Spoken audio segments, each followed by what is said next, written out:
O'zim bu darajada sog'ayib ketaman shu 5 kun muddatda deb hech o'ylamagandim, haqiqatdan o'ylamagandim.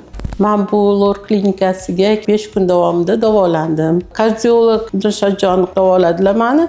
Ular meni yuragim hurqib ketardi, ho'pillab ketardi. Yurganlarimda nafasim siqilardi, keyin oyoqlarim ishib ketgan edi, boshim aylanardi, ko'p yura olmasdim, ko'zim tinardi. Mana haqiqatdan mana kelib 5 kun davomida davolandim. Ne только kardiolog ishini qildilar, bular endokrinolog ham, urolog ham ishini qildilar.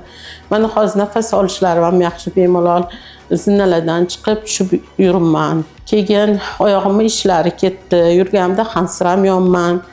Keyin sahrim 20 dan oshiq edi. Men sahrimni ko'p tushira olmasdim.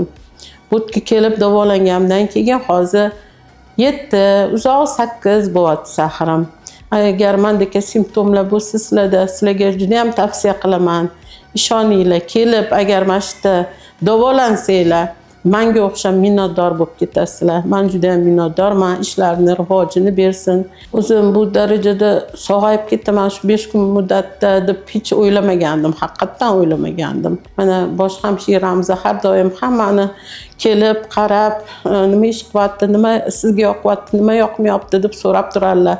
Qo'llardagi hamshiralar shunaqa xushmuomala, yaxshi.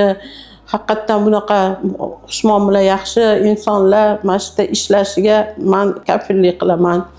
Endi oshxonaga kelganimizda juda ham taomlari mazali.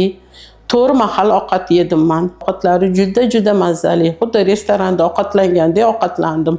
Mazza qilib yotdim.